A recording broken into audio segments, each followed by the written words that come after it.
حضرت جابر رضی اللہ تعالیٰ عنہ فرماتے ہیں کہ حضور صلی اللہ علیہ وآلہ وسلم کا ہنسنا صرف تبسم ہوتا تھا۔ شمائل ترمذی۔ بلکہ آپ صلی اللہ علیہ وآلہ وسلم محض تبسم ہی فرماتے تھے، کسی ہنسی کی بات پر آپ صرف مسکرا ہی دیتے۔ عبداللہ بن حارث رضی اللہ تعالیٰ عنہ کہتے ہیں کہ میں نے حضور اکرم صلی اللہ علیہ وآلہ وسلم سے زیادہ تبسم کرنے والا نہیں دیکھا۔ شمائل ترمذی۔ حضرت جریر رضی اللہ تعالیٰ عنہ فرماتے ہیں کہ جب بھی حضور اقدس صلی اللہ علیہ وآلہ وسلم مجھے دیکھتے تو تبسم فرماتے، یعنی خندہ پیشانی سے مسکراتے ہوئے ملتے تھے۔ شمائل ترمذی۔ آپ صلی اللہ علیہ وآلہ وسلم کا رونا۔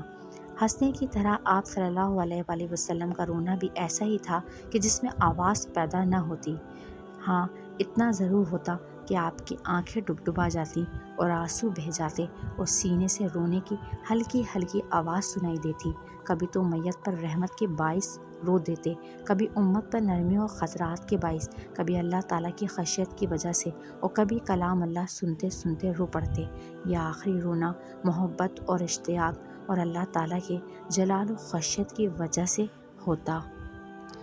حضرت صلی اللہ علیہ وآلہ وسلم کا مظہر مبارک۔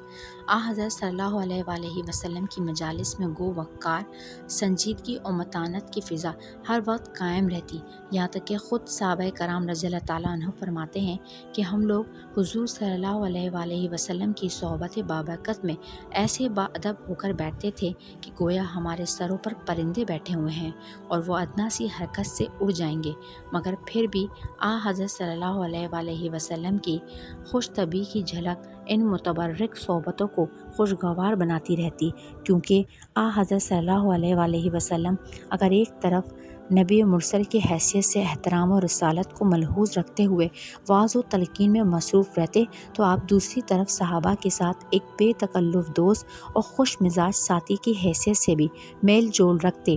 اگر زیادہ اوقات میں آپ کی مجلس ایک دینی درس کا اور تعلیمی ادارہ بنی رہتی تو کچھ دیر کے لیے خوش طبع مہذب دوستوں کی بیٹھک بھی بن جاتی، جس میں ظرافت کی باتیں بھی ہوتی، گھر بار کے روزانہ کے قصے بھی بیان ہوتے۔ غرض بے تکلفی سے آپ صحابہ سے اور صحابہ آپس میں گفتگو کرتے۔ اب دیکھنا یہ ہے کہ آپ کی ظرافت کس طرح کی تھی۔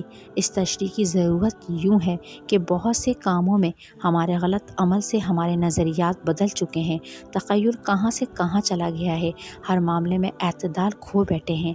اگر ہم سنجیدہ اور متین بنتے ہیں تو اتنے کہ خوش طبعی اور ظرافت ہم سے کوسوں دور رہتی ہے، اور اگر خوش طبع بنتے ہیں تو اس قدر کہ تہذیب ہم سے کوسوں دور رہتی ہے۔ اس لیے حضور صلی اللہ علیہ وآلہ وسلم کے عمل سے ہمیں ایک خاص معیار اپنے سامنے رکھنا ہے۔ آپ صلی اللہ علیہ وآلہ وسلم کی ظرافت کی تعریف آپ ہی کی زبان مبارک سے سن لیجئے۔ صحابہ کرام رضی اللہ تعالیٰ عنہ نے آپ صلی اللہ علیہ وآلہ وسلم سے تعجب سے پوچھا کہ آپ بھی مذاق کرتے ہیں؟ تو آپ صلی اللہ علیہ وآلہ وسلم نے ارشاد فرمایا کہ ہاں بے شک، مگر میرا مزاح سراسر سچائی اور حق ہے۔ شمائل نبوی۔ اس کے مقابلے میں ہمارا آج کل کا مذاق وہ ہے جس میں جھوٹ، غیبت، بہتان اور بے جا مبالغوں سے پورا کام لیا گیا ہو۔ آپ وسلم کے مزاح کے چند واقعات ملاحظہ فرمائیے کہ ایک شخص نے خدمت اقدس میں حاضر ہو کر سواری کے لیے درخواست کی تو آپ صلی اللہ علیہ وآلہ وسلم نے ارشاد فرمایا کہ تم کو سواری کے لیے اونٹنی کا بچہ دوں گا۔ وہ شخص حیران ہوا کیونکہ اونٹنی کا بچہ سواری کا کام کب دے سکتا ہے۔ عرض کیا، یا رسول اللہ، میں اونٹنی کے بچے کا کیا کروں گا؟ آپ صلی اللہ علیہ وآلہ وسلم نے فرمایا کہ کوئی اونٹ ایسا بھی ہوتا ہے جو اونٹنی کا بچہ نہ ہو۔ شمائل ترمذی۔ ایک مرتبہ ایک بڑھیا خدمت اقدس میں حاضر ہوئی اور عرض کیا، یا رسول اللہ، میرے لیے دعا فرمائیں کہ اللہ تعالیٰ مجھ کو جنت نصیب کرے۔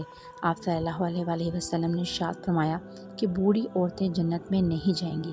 یہ فرما کر آپ صلی اللہ علیہ وآلہ وسلم نماز کے لیے تشریف لے گئے اور بڑھیا نے حضور صلی اللہ علیہ وآلہ وسلم کے الفاظ سنتے ہی زار و قطار رونا شروع کر دیا۔